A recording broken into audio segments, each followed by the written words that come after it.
नमस्कार बालमित्रांनो, इयत्ता 5वी स्कॉलरशिप अंतर्गत इंग्रजी विषयामधील इडियम्स, प्रोव्हर्ब्स अँड फ्रेजेस हा पाठ आज आपण अभ्यासणार आहोत। त्यामध्ये पहिली प्रोव्हर्ब आहे action speak louder than words, म्हणजेच क्रियेविना वाचाळता व्यर्थ आहे। पहा, आपण खूप जास्त एखादी आपली गोष्ट बडबड करून किंवा बोलून एखादी गोष्ट समोरच्याला पटवून देण्यापेक्षा आपल्या कृतीमधून जर आपण तीच गोष्ट करून दाखवली तर ते जास्त प्रभावी ठरतं, ते जास्त परिणामकारक ठरतं। म्हणजे जास्त बडबड करत बसण्यापेक्षा आपण कृतीमधून आपलं म्हणणं, आपली गोष्ट समोरच्याला पटवून देऊ शकतो। All good things must come to an end, म्हणजेच प्रत्येक चांगल्या गोष्टीचा अंत असतो। अंत म्हणजे शेवट, म्हणजे प्रत्येक चांगल्या गोष्टीला शेवट हा असतोच। जसं की आपण म्हणतो की आपल्या आयुष्यामध्ये सुखानंतर दुःख, दुःखानंतर पुन्हा सुख येत राहतं। म्हणजे एखादा माणूस जर आनंदी असेल तर तो आयुष्यभर आनंदीच राहील असं नाही, तर आनंदानंतर त्याच्या आयुष्यामध्ये दुःख सुद्धा येणार आहे आणि दुःखानंतर पुन्हा सुख सुद्धा येणार आहे। एखादा माणूस आनंदी आहे म्हणून तो आयुष्यभर मरेपर्यंत आनंदीच राहील असंही नाही, किंवा एखादा माणूस दुःखी आहे तो मरेपर्यंत दुःखीच राहील असं सुद्धा नाही। म्हणजे प्रत्येक चांगल्या गोष्टीचा अंत किंवा शेवट हा असतोच। त्यानंतर आहे ऑल्स वेल दॅट एंड्स वेल, म्हणजेच ज्याचा शेवट चांगला ते चांगले। म्हणजे पहा, एखादी व्यक्ती अतिशय दुःखामधून, कष्टामधून प्रवास करत असते, परंतु त्याच्या कष्टाला, प्रयत्नांना यश मिळतं आणि त्याला सुख प्राप्त होतं, आनंद प्राप्त होतो। याचाच अर्थ काय की ज्याचा शेवट चांगला ते चांगले। म्हणजे आपण एखाद्या गोष्टीसाठी खूप सारे कष्ट सोसलेले असतील, परंतु त्या कष्टांचं रूपांतर आपल्या यशामध्ये झालं तर त्याचा शेवट चांगला झाला असं आपण म्हणू शकतो। म्हणजे ज्याचा शेवट चांगला ते चांगले। Okay, then all that glitters is not gold, म्हणजेच जे चकाकते ते सर्व सोनेच नसते। म्हणजे प्रत्येक चमचमणारी गोष्ट किंवा वरून आपल्याला खूप छान दिसणारी प्रत्येक गोष्ट चांगलीच असेल असे नाही। जसं की असं म्हटलं जातं की रूपाने खूप छान सुंदर दिसणारी एखादी व्यक्ती असेल, तिचं मन सुद्धा सुंदरच आहे असं आपण म्हणू शकत नाही। वरून जरी खूप सौंदर्यवान एखादी व्यक्ती असेल तर तिच्या मनामध्ये काळं असू शकतं, काळं म्हणण्यापेक्षा खोट असू शकते, की त्याचे विचार वाईट असू शकतात। तो चोर असू शकतो किंवा गुंड असू शकतो, मवाली असू शकतो असं। त्यानंतर all things come to those who wait, म्हणजेच सब्र का फल मीठा होता है। म्हणजे एखाद्या गोष्टीसाठी जर आपण वाट पाहिली तर त्याचं फळ आपल्याला नक्कीच चांगलं गोड मिळतं। Then an apple a day keeps the doctor away, an apple a day keeps the doctor away, म्हणजेच रोज एक सफरचंद खा। मग सफरचंद म्हणजे नुसतं सफरचंद हे एकच फळ आपण डोक्यात नाही ठेवायचं, तर दररोज एक ना एक फळ खा आणि डॉक्टरांना किंवा आजारांना, रोगांना दूर ठेवा। म्हणजे दररोज जर आपण फळं खाल्ली तर ते आपल्या आरोग्यासाठी चांगलं आहे। An army marches on its stomach, सैन्य पोटावर चालते। पहा, आता आपल्या देशाच्या संरक्षणासाठी बॉर्डरवर, सीमेवर खूप सारं सैन्य तैनात केलेलं आहे। आपल्या भारत देशाच्या संरक्षणासाठी पाकिस्तान भारत बॉर्डरवर सैन्य तैनात आहे, किंवा चीन आणि भारत या दोन देशांच्या बॉर्डरवर सैन्य आहे। आणि हे सैन्य जर आपण त्या सैन्याला जर पुरेसं अन्न पोहोचवलं नाही, त्यांना उपाशी ठेवलं, तर ते लढू शकतात का? चांगल्या प्रकारे लढाई करू शकतात का? तर नाही। जेव्हा आपण त्या सैन्याचं पोट व्यवस्थित भरू किंवा व्यवस्थित त्याला खाऊ पिऊ घालू, तेव्हा ते चांगल्या प्रकारे युद्ध करू शकणारे, लढाई करू शकणारे किंवा आपल्या देशाचं संरक्षण करण्यासाठी तिकडे तत्पर राहणार आहे. Then as you sow you reap. पेराल तसे उगवेल. म्हणजे आपण आपलं काम ज्या प्रकारे असेल त्याप्रमाणे आपल्याला त्याचं फळ मिळेल. आपण जर पेरूची बी लावली तर आंब्याचं झाड उगवेल का? नाही. पेरूच्या बीला पेरूचंच झाड उगवणार आहे. मग आपण जर कष्ट केले, आपण भरपूर अभ्यास केला तर आपल्याला यश मिळेल, तर आपला स्कॉलरशिपमध्ये नंबर येईल. आपण जर अभ्यासच केला नाही वर्षभर आणि पेपरच्या दिवशी फक्त आपण बोललो की नाही मी आज छान पेपर सोडवणार आहे, मस्त पेपर सोडवणार आहे, अगदी मन लावून पेपर सोडवणार आहे, तर त्याचं एका दिवसामध्ये काय तुम्हाला तेवढंसं फळ मिळणार नाही. Then a bad workman blames his tools. म्हणजेच नाचता येईना अंगण वाकडे.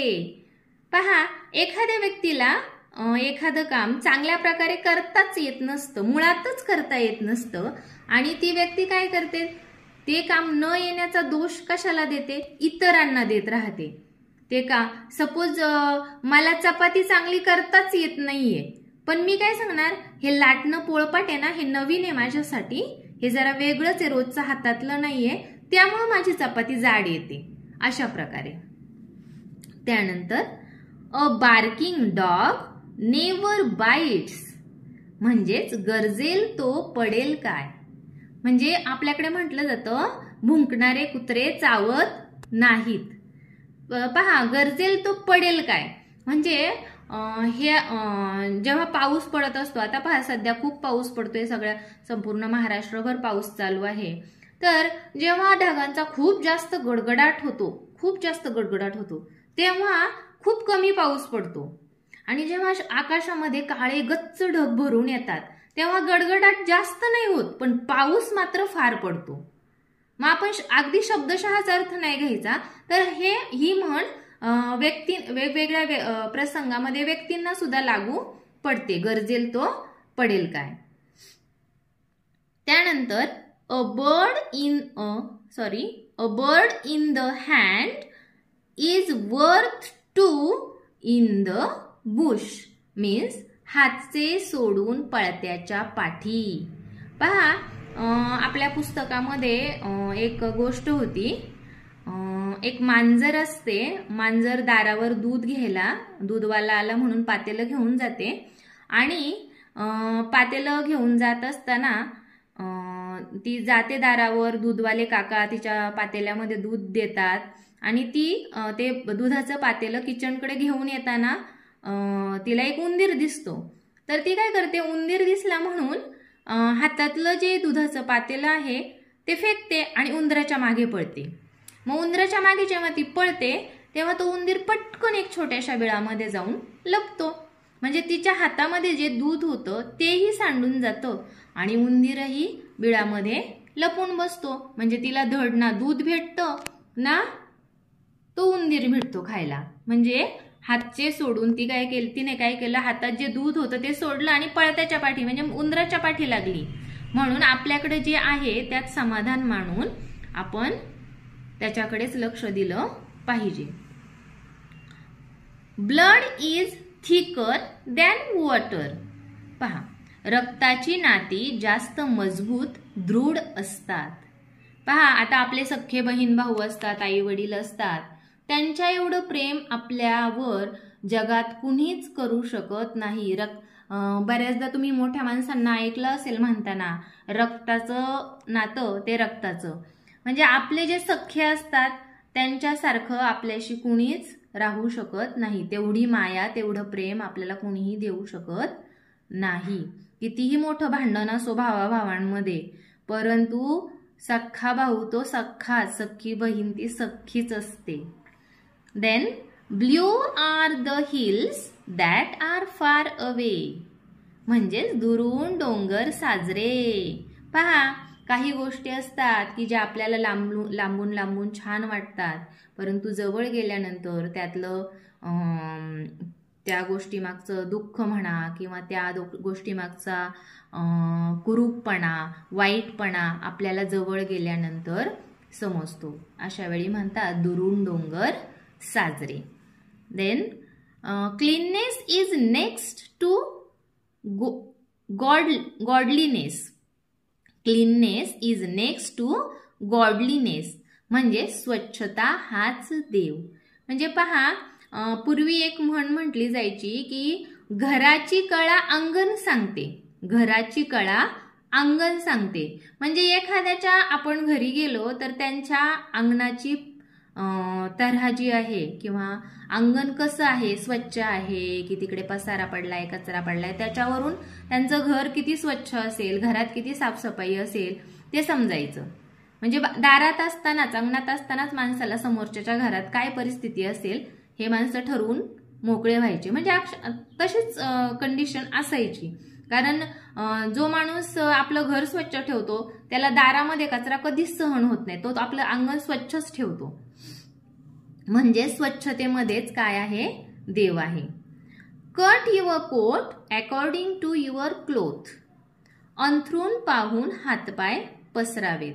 पहा, असं म्हटलं जातं अंथरूण पाहून हातपाय पसरावे म्हणजे आपली जेवढी ऐपत असेल तेवढाच आपण खर्च करावा किंवा त्याप्रमाणेच आपली कृती असावी. आपल्या ऐपतीला मानवेल किंवा आपल्याला पेलेल एवढंच आपण वागलं पाहिजे, केलं पाहिजे. Early to bed and early to rise makes a man healthy, wealthy and wise. Means आरोग्य, समृद्धी आणि लवकर झोपे, लवकर उठे त्याला आरोग्य, समृद्धी आणि बुद्धी लाभे. म्हणजे जो लवकर झोपतो, लवकर म्हणजे संध्याकाळी लगेच 6 न 7 वाजता झोपायचं नाही. लवकर झोपायचं म्हणजे 10 वाजेपर्यंत आपण झोपून घ्यायचं छोट्या मुलांनी. लवकर उठे, लवकर म्हणजे कधी उठलं पाहिजे आपण 6 वाजेपर्यंत, सकाळी 6 वाजता आपण उठलं पाहिजे. त्याला आरोग्य, समृद्धी आणि बुद्धी लाभे. पहा, आपण वेळेत झोपलो रात्री आणि वेळेत सकाळी उठलो, सकाळी आपली सगळी कामं आवरून अभ्यास केला तर आपला रोजचा नियमित अभ्यास झाला की आपण हुशार बनणार. म्हणजे आपल्याला बुद्धी लाभेल आणि आपल्याला बुद्धी लाभली तर आपण चांगले मार्क्स मिळवून पास होऊ. पुढे आपण चांगल्या हुद्द्यावर जाऊ, चांगली नोकरी मिळवू. म्हणजे आपल्याला चांगली नोकरी मिळाली म्हणजे चांगला पैसा भेटणार. चांगला पैसा भेटला की आपली आयुष्यामध्ये समृद्धी येणार. चांगलं आरोग्य जपण्यासाठी आपण प्रयत्न करणार. Then the early bird catches the worm. एखादी गोष्ट वेळेवर किंवा वेळेपूर्वी केल्यास जे काही हाती घ्याल त्यामध्ये तुम्हाला यश मिळेल. पहा, एखादी गोष्ट वेळेवर किंवा वेळेपूर्वी केल्यास जे काही हाती घ्याल त्यामध्ये तुम्हाला यश मिळेल. म्हणजे आपण एखादी गोष्ट जेवढी लवकर शिकायला सुरुवात करू तेवढं आपल्याला यश लवकर मिळतं. म्हणजे पहा, आता आपल्याला 5वी स्कॉलरशिपची परीक्षा द्यायची असते तर इयत्ता पहिलीपासूनच आपण काय करतो, मंथन असेल किंवा इतर कोणत्या स्पर्धा परीक्षा असेल, ऑलिम्पियाड वगैरे, मॅथ्स ऑलिम्पियाड, सायन्स ऑलिम्पियाड, अशा प्रकारच्या परीक्षा आपण देतो. आणि त्यामुळे काय होते, आपली 5वी स्कॉलरशिपची परीक्षेची तयारी होते. आणि मग 1ली, 2री, 3री, 4थी पर्यंत 4 वर्ष आपण तो अभ्यास करतो आणि मग आपला तो जो पाया असतो स्कॉलरशिपच्या अभ्यासाचा किंवा इतर आपला ओव्हरऑल जो अभ्यासाचा पाया आहे तो मजबूत होऊन जातो आणि मग 5वी मध्ये आपल्याला स्कॉलरशिपची परीक्षा देण्यासाठी मदत होते.